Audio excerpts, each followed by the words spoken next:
Welcome back, Pauls. Let's see what has happened to Nancy and Mr. Aubon. Let's go straightly to the chapter. It's chapter 14, a desperate situation.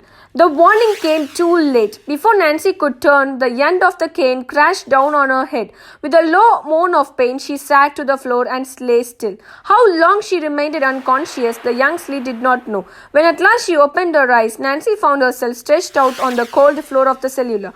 Bewildered, it was a full minute before she could account for the splitting pain in her head. Then, with a shudder, the young slave remembered what had happened. She had been struck down from behind. Who was her assailant? Nancy became aware that someone was standing over her, but object whirled before her eyes and she could not distinguish the face. Then, gradually, her vision cleared. She saw Stumpy Dowd gazing down upon her, a satisfied leer on his face. "Well, Miss True," he said mockingly, "we met again. You've gotten in my way once too often." As Nancy started to speak, Dowd reached down. Catching Nancy by an arm, he jerked her roughly to her feet. Nancy was so weak that she nearly fell over. Nevertheless, with a show of spirit, she said, "You'll regret this, I promise you." "Let the girl go," Jacob Auburn pleaded from the other side of the room. "Do anything you like to me, but set her free." Nancy saw that he was again padlocked. Stumpy Dowd glared at his other prisoner. "It's quite impossible for me to release either of you," he said calmly. "You see, you both know too much." Nancy was aware that resistance would be useless. Right now, she did not have the strength to make a break for the stairs. But as the criminal began to unwind a long rope, Nancy realized that unless she thought of something, the situation would be desperate. There would be no way to escape. As Stumpy began to bind Nancy's feet together, he said sarcastically, "Mr. Auburn will enjoy having company, and you two have so much to talk about." An idea suddenly came to Nancy. She remembered that a detective who had called on her father a few months before had told her how it was possible to hold one's hand while being bound so as to slip the bonds later. He had given a demonstration. "If I can only remember the correct position," Nancy prayed fervently. When doubt began to bind Nancy's wrist, she tried to follow the detective's instruction. As the ropes cut into the flesh, it seemed to Nancy that she must have made a mistake. Certainly there was little space behind her wrists and the bonds. "And now, just to make sure you won't get away," Stumpy muttered with a sneer. He took the end of the rope and ran it through a ring in the wall, knotting the rope fast. "I guess that will hold you for a while and teach you not to meddle in affairs that are none of your business," the man added. Nancy Drew had never been so angry in her life, but she realized that any argument she might give would only provoke the man to further torture. She set her jaw grimly and kept still. "You'll pay for this, Dowd," Jacob Auburn spoke up in a quavering voice. "When I get free." "When you get free?" Stumpy Dowd taunted. "That's a laugh. Why, you fool, how do you propose to get help? If I hadn't been for this meddlesome Drew girl, only the rats would have known you were here." Nancy could not help but remark quietly, "The police will catch you in the end." "I doubt it," Dowd said with confidence. "I've covered my trail thoroughly. I made plans to leave the country and would like to see the police or anyone else catch me." He turned to Laura's guardian. "First, of course, we'll have to get the jewels away from Laura." "How do you propose to do that?" Nancy asked quickly, "when you don't know where she is." Stumpy Dowd laughed. "That's what you think? Laura is at your home in River Heights, Nancy Drew." As Nancy blinked, a look of horror came into Mr. Auburn's eyes. Nancy knew he was wondering why she had not mentioned Laura being at her home. Also, he realized that his last hope of keeping Laura's whereabouts unknown was gone. Nancy too was worried. What did Stumpy plan to do now?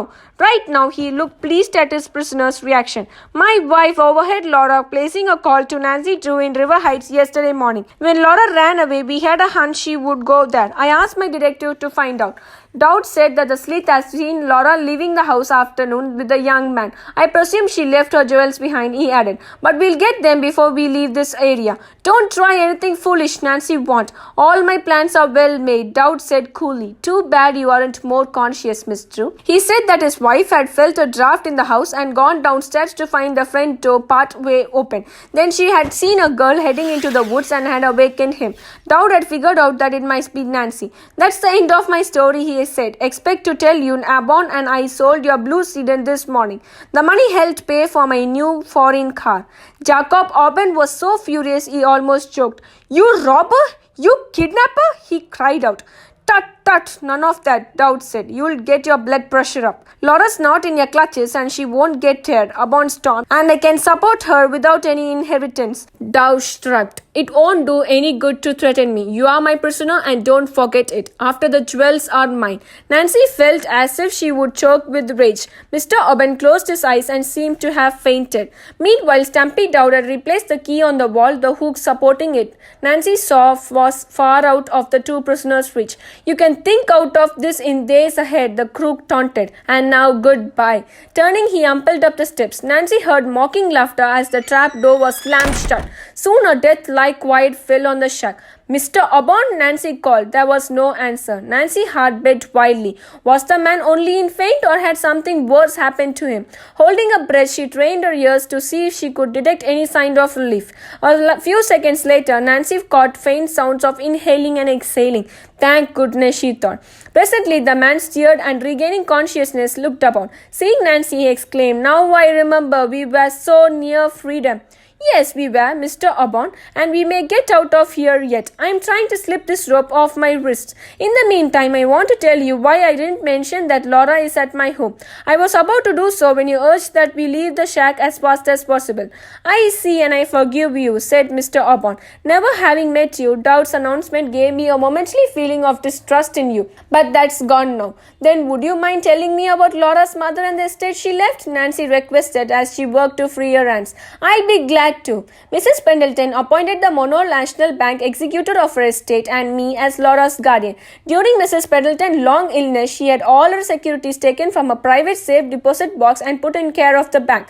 They were turned over to the custodian department and kept in the bank's personal wallet. Then how could Stumpy Dowd get them? Nancy asked. That's the mystery, he didn't say. Nancy was convinced now that a good portion of Laura's inheritance must be among the securities stolen from the bank. She asked whether Mrs. Pendleton has left a large estate. Mr. Aubon nodded. Laura is a very wealthy young woman, he said, then went on to explain that at the time of Mrs. Pendleton's death, the Aubons were abroad. Upon their arrival in New York, Mrs. Aubon has received word of her mother's illness. It was then that Laura had been taken to postpone coming to Melrose Lake until his wife returned. Laura was staying on at a boarding school with the headmistress until our trips to Melrose. She never received your letter, Nancy told him. The Dowds must have intercepted it. Soon they told her to come. Just then Nancy thought she had found the trick to freeing her hands, but a moment later she sighed in discouragement.